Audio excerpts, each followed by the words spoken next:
Bismillahirrahmanirrahim. Assalamualaikum warahmatullahi wabarakatuh. Baiklah Bapak Ibu sekalian, terutama mahasiswa UT semester 9 yang mengambil mata kuliah materi dan pembelajaran IPA di SD, tentunya mahasiswa PGSD. Baiklah, di sini akan saya jelaskan materi modul ketiga. Pada modul ketiga ini bahwa kita belajar tentang klasifikasi makhluk hidup.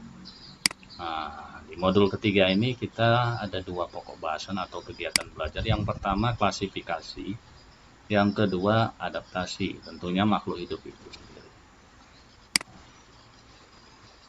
Apa yang ingin dicapai kita belajar modul 3 ini? Yang pertama, Bapak Ibu semua diharapkan dapat menjelaskan klasifikasi makhluk hidup. Yang kedua, membedakan. Yang ketiga, membedakan apa variasi dan klasifikasi makhluk hidup. Yang ketiga, menemukan kriteria sebagai dasar pengelompokan organisme. Yang keempat, Bapak Ibu setelah belajar ini diharapkan dapat mengelompokkan organisme berdasarkan kriteria tertentu. Yang kelima, dapat membedakan modifikasi dengan adaptasi organisasi. Yang keenam, dapat membandingkan adaptasi makhluk hidup terhadap lingkungannya. Ketujuh, dapat mengidentifikasi macam adaptasi dari contoh yang diberikan. Kedelapan, menerapkan konsep klasifikasi dan adaptasi makhluk hidup dalam tentunya pembelajaran IPA. Kemudian Bapak Ibu, bahwa KB klasifikasi makhluk hidup ini artinya sebelumnya kita pelajari bahwa di dalam bumi ini, dalam dunia ini tidak ada makhluk hidup yang sama persis, meskipun kembar. Coba perhatikan Bapak Ibu, anak kita yang kembar, kemudian hewan yang memang dilahirkan bersamaan.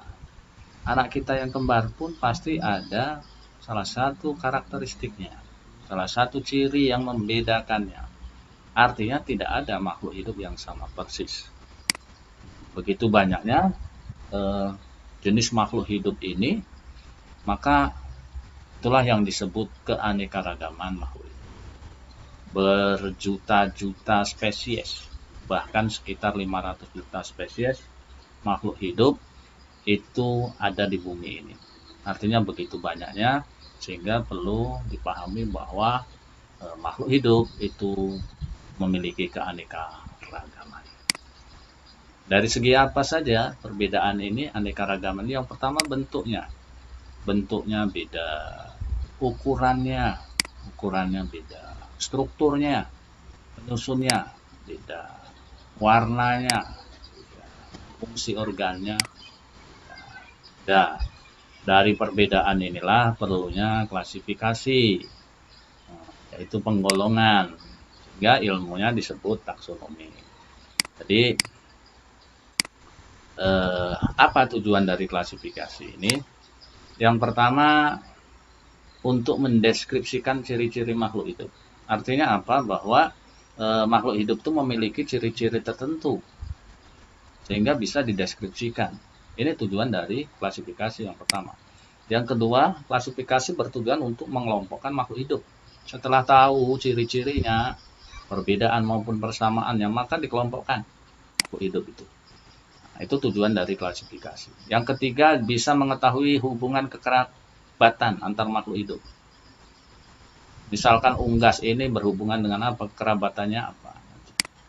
Jadi nanti ada beberapa yang memang satu kelompok, kemudian setelah dipecah-pecah lagi, maka ternyata banyak sekali.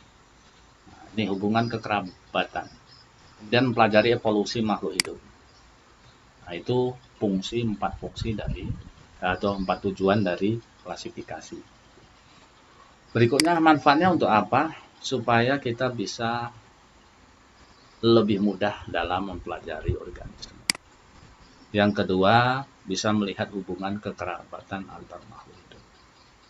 Nah, ini manfaatnya. Nah, macam klasifikasi itu ada alami, ada filogenetik, dan ada buatan. Ada 3 macam klasifikasi makhluk hidup. Alami, buatan, dan filogenetik. Nah, pada filogenetik ini ada beberapa kingdom. Yang pertama membagi 2 kingdom. Yang ketiga membagi 3 kingdom. Apa saja kingdom ini? Yang pertama, kalau 2 kingdom ini hanya kingdom hewan dan kingdom tumbuhan. Artinya dibagi 2 kerajaan, yaitu kelompok kerajaan hewan dan kelompok kerajaan tumbuhan. Itu sistem macam klasifikasi filogenetik, sistem 2 kingdom. Berikutnya sistem 3 kingdom. Yang 3 kingdom ini ada lagi kingdom protista, selain kingdom plante dan animal. Artinya selain tumbuhan dan hewan ada kingdom protista. Apa itu? Yaitu ciri-ciri tubuh tersusun satu sel. Jadi atau banyak sel yang belum terdiferensiasi. Artinya dia belum masuk ke kingdom plante maupun animal, maka dia dimasukkan di kingdom protista. Kemudian ada yang membagi 4 kingdom, yakni kingdom monera, yaitu memiliki membran, kemudian protista tadi, kemudian kingdom plantae dan animalia, yaitu tumbuhan dan hewan. Berikutnya ada lagi sistem bagi 5 kingdom. Yang pertama monera, protista. Nah, selain yang 4 kingdom tadi ada kingdom fungi, yaitu jamur. Kemudian ada yang 6 kingdom. Selain itu semua, protista, animalia, plantae, fungi, maka ada eubakteri dan archaeobacteria. Nah, itu. Jadi ada tumbuhan, kemudian kingdom hewan, mamalia, kemudian bakteri, kemudian archaeobakteri atau prokariot, kemudian kingdom protista dan kingdom fungi. Ini pembagian kingdom filogenetik, yaitu sampai dari 2 kingdom sampai ke 6 kingdom. Nah, sistem klasifikasi ini tokohnya adalah Carolus Linnaeus, ya. Pelopor dari bapak klasifikasi makhluk hidup, yaitu Carolus Linnaeus, yang membagi makhluk hidup itu. Artinya beliau ini adalah tokoh dari klasifikasi makhluk hidup.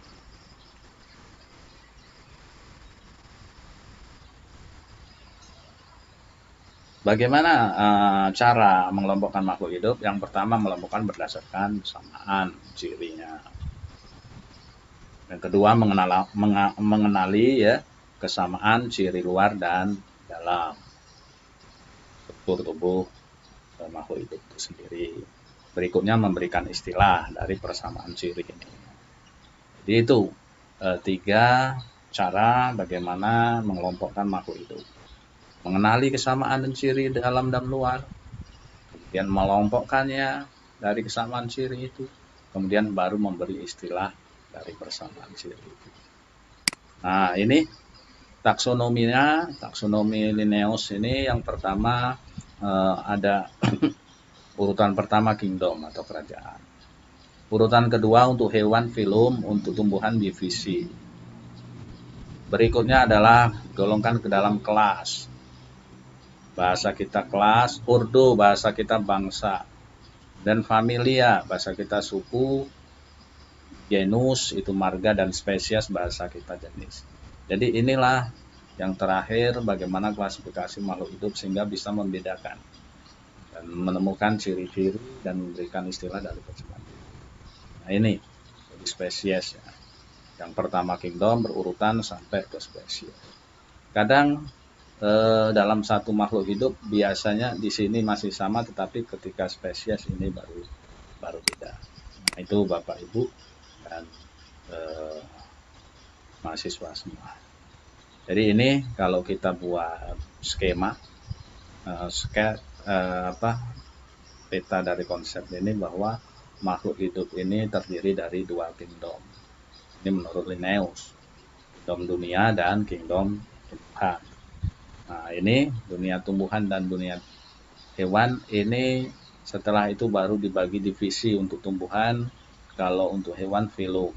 Berikutnya turun lagi kelas, kemudian bangsa, suku, marga, dan terkecil adalah spesies atau jenis. Nah ini Bapak Ibu klasifikasi menurut Linnaeus, tingkatan dari klasifikasi dari kingdom sampai ke jenis atau spesies. Nah, contoh misalkan serigala, singa, beruang, dan kucing kingdomnya sama, animalia, merupakan hewan. Kemudian filumnya semua sama dari jenis Chordata.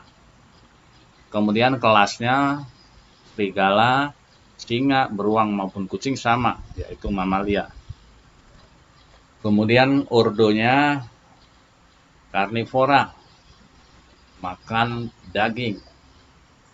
Kemudian familianya, ini baru ada yang beda. Conidae, Felidae, Uricadae, Felidae. Genusnya beda lagi, singa dengan kucing satu, genusnya sama, tetapi spesies ini beda semua. Dan bagaimana cara memberi nama spesies ini, biasanya ya aturannya adalah nama genus dulu yang pertama ini dengan huruf besar, kemudian diikuti nama spesiesnya huruf kecil, biasanya ditulis dengan italik atau miring. Nah ini itu aturan penulisan nama dari penamaan hewan maupun tumbuhan. Nah dari spesies ini yang membedakan. Serigala ternyata ini namanya, singa ini namanya, beruang ini. Tapi kesemua ini merupakan mamalia. Kelasnya sama, genusnya beda, familianya beda, nah ordonya sama sampai ke atas. Inilah pembagian atau klasifikasi hewan. Nah, contoh beberapa klasifikasi tumbuhan. Klasifikasi tumbuhan, kingdomnya semua plantae ya, divisinya ini spermatophyta, divisi yang sama, kelasnya ada yang beda. Monokotil, ada yang dikotil. Untuk duku dan kacang dikotil, untuk padi dan jagung monokotil. Ordonya jagung dan padi sama, glumivore, kemudian duku dan kacang juga berbeda. Familianya jagung dan padi sama, duku kacang, karena ordonya saja beda pasti familianya beda. Genusnya beda semua. Padi Zea, jagung Zea, padi Oryza, duku Lansium, dan kacang Hypna. Nah spesies ini. Nah, jagung namanya Zea mays. Ya. Kemudian padi Oryza sativa. Penulisannya sama dengan yang tadi. Huruf pertama huruf besar, yang kedua kata-kata kedua merupakan spesies, yaitu huruf kecil dan semuanya dicetak miring. Duku Lansium domesticum dan kacang Hypna sinensis. Untuk mempermudah mengamati persamaan dan perbedaan ciri makhluk hidup, itulah digunakan kunci determinasi. Apa itu kunci determinasi? Daftar yang memuat sejumlah keterangan tentang suatu makhluk hidup untuk menentukan makhluk hidup masuk ke dalam kelompok mana. Itu disebut kunci determinasi. Jadi dengan kunci determinasi ini didaftar dulu keterangan makhluk hidup itu. Misalkan dia bentuk berkembang biak dengan apa, kemudian akarnya seperti apa, kemudian bagaimana kalau hewan ya ada tulang belakang enggak, dan sebagainya. Ada sisik enggak. Nah, itu daftar-daftar yang termuat di dalam kunci determinasi. Ini untuk memudahkan. Nah, di dalam IPA, pembelajaran IPA, ada bagaimana menerapkan konsep klasifikasi makhluk hidup ya, dengan permainan kartu. Bapak Ibu main kartu bisa, dengan main kartu kita bisa membelajarkan klasifikasi makhluk hidup. Jadi kartu itu dibuat beberapa macam-macam makhluk hidup. Nah, kemudian mungkin ada kunjungan kelompok melihat kartu-kartu kelompok lain karena dibagi beberapa kelompok, kemudian bisa membagi jenis-jenisnya dan sebagainya. Bisa dibuat sebuah game atau permainan, terserah Bapak Ibu, ini kreativitas Bapak Ibu. Juga permainan lain, ada yang berburu daun, siswa nyari daun, tergantung siswa nyari di sekitarnya, misalkan nanti dari daun itu dibuat ciri-cirinya, sehingga itu salah satu dari kegiatan bagaimana klasifikasinya masuk apa, daunnya seperti apa, ciri dan persamaan, perbedaan, sehingga bisa mengklasifikasikan makhluk hidup. Kemudian ada juga tabel, Bapak Ibu bisa membuat tabel kosong, misalkan tabel ciri-ciri makhluk hidup, baik hewan maupun tumbuhan. Anak-anak melalui kelompoknya disuruh misi, disuruh mengamati. Itulah Bapak Ibu menerapkan pembelajaran klasifikasi makhluk hidup dalam pembelajaran IPA. Jadi ini bisa diterapkan, atau Bapak Ibu punya kreativitas atau inovasi lain sehingga sesuai dengan karakteristik pembelajaran IPA itu sendiri, yakni pandangan saat ini, yaitu sebelumnya kita pelajari pandangan konstruktivisme, sehingga anak bisa membangun pengetahuannya sendiri.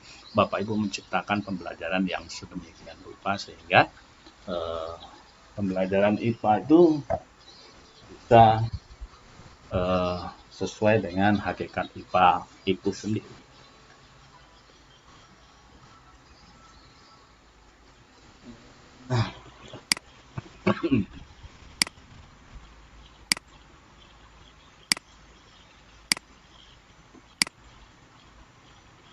Kemudian kegiatan belajar yang kedua, Bapak Ibu, bahwa adanya adaptasi, Bapak Ibu. Jadi selain belajar tentang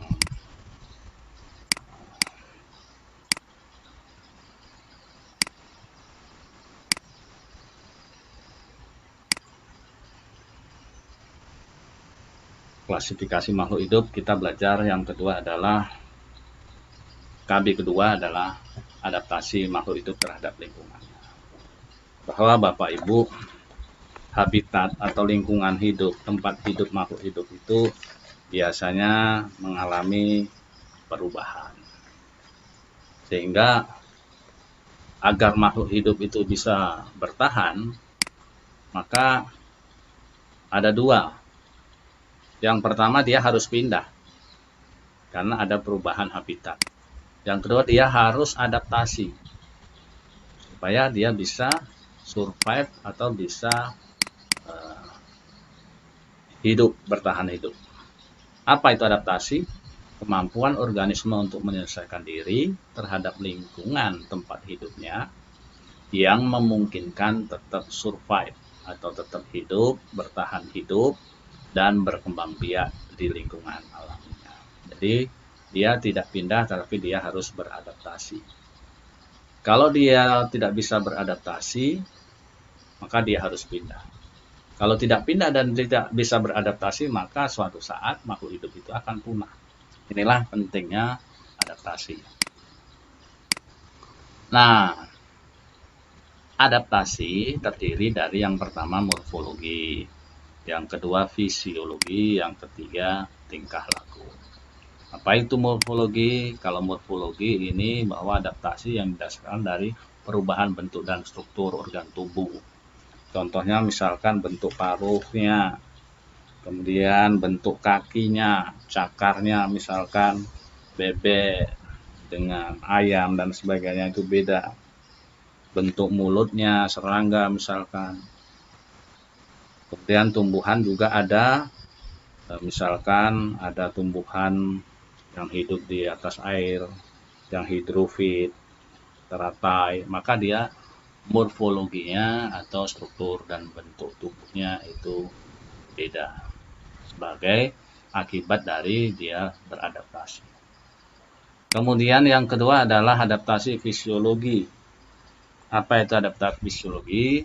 Fungsi fisiologi alat-alat atau organ tubuhnya. Jadi didasarkan dengan fungsi fisiologi dan alat-alat organ tubuhnya. Contohnya apa adaptasi fisiologi ini? Yaitu misalkan adalah sapi mengeluarkan enzim selulose pada saat mencerna makanannya.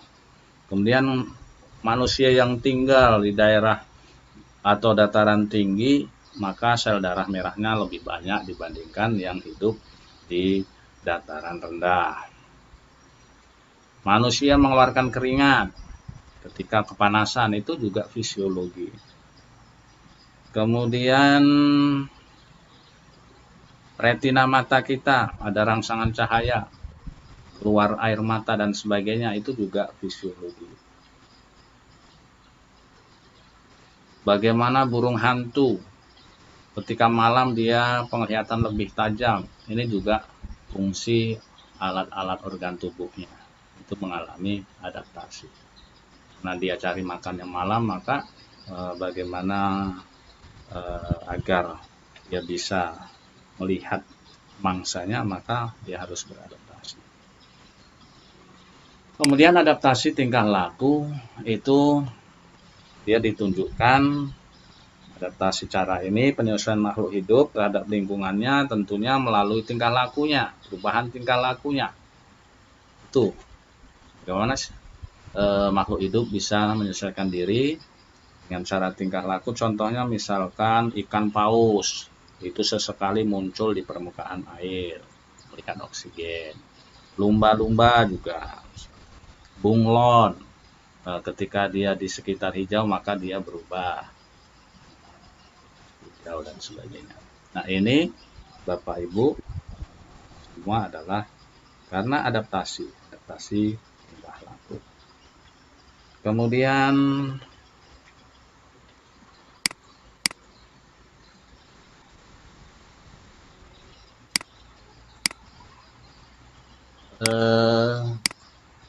bentuk adaptasi ini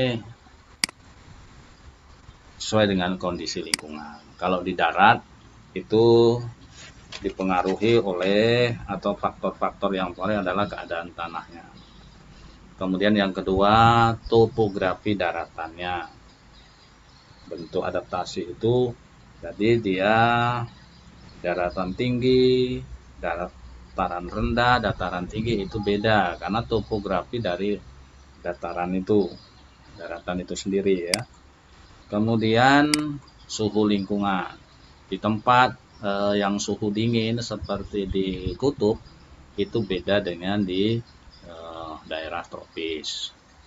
Kemudian adaptasi di lingkungan darat itu juga dipengaruhi oleh intensitas cahaya. Nah, sedangkan kalau di air itu termasuk dipengaruhi oleh kedalaman air, kadar garamnya, juga intensitas cahaya, oksigen yang masuknya di dalam air itu, arus air dan sebagainya. Itu. Jadi intinya Bapak Ibu bahwa adaptasi itu sesuai dengan kondisi lingkungannya. Mungkin itu materi kali ini, mudah-mudahan bermanfaat. Intinya Bapak Ibu bahwa pada modul yang ketiga ini kita belajar tentang klasifikasi dan adaptasi. Klasifikasi tadi ada beberapa tujuan Bapak Ibu, manfaat, sehingga kita bisa mempermudah kita untuk mempelajari tentang makhluk hidup. Kemudian adaptasi makhluk hidup ini, makhluk hidup perlu survive, perlu bertahan hidup sehingga bisa berkembang biak, maka dia perlu adaptasi sehingga kita tidak punah. Itu mungkin semoga bermanfaat. Silakan belajar di masa pandemi ini. Semoga Bapak Ibu semua bisa menyelesaikan kuliah tepat waktu, ikuti beberapa aturan-aturan yang telah dibuat oleh Universitas Terbuka tentunya. Bahkan seluruh tugas oleh tutor itu silahkan kerjakan, itu adalah kunci sukses Bapak Ibu dalam menempuh perkuliahan di Universitas Terbuka ini. Mudah-mudahan bermanfaat. Selamat belajar Bapak Ibu. Saya akhiri, sekian, terima kasih atas perhatian dan selamat belajar meski dalam kondisi yang serba keterbatasan dengan adanya pandemi ini. Terima kasih, saya akhiri. Wassalamualaikum warahmatullahi wabarakatuh. Terima kasih Bapak Ibu, jangan lupa dukung channel ini dengan subscribe, like, comment, dan share.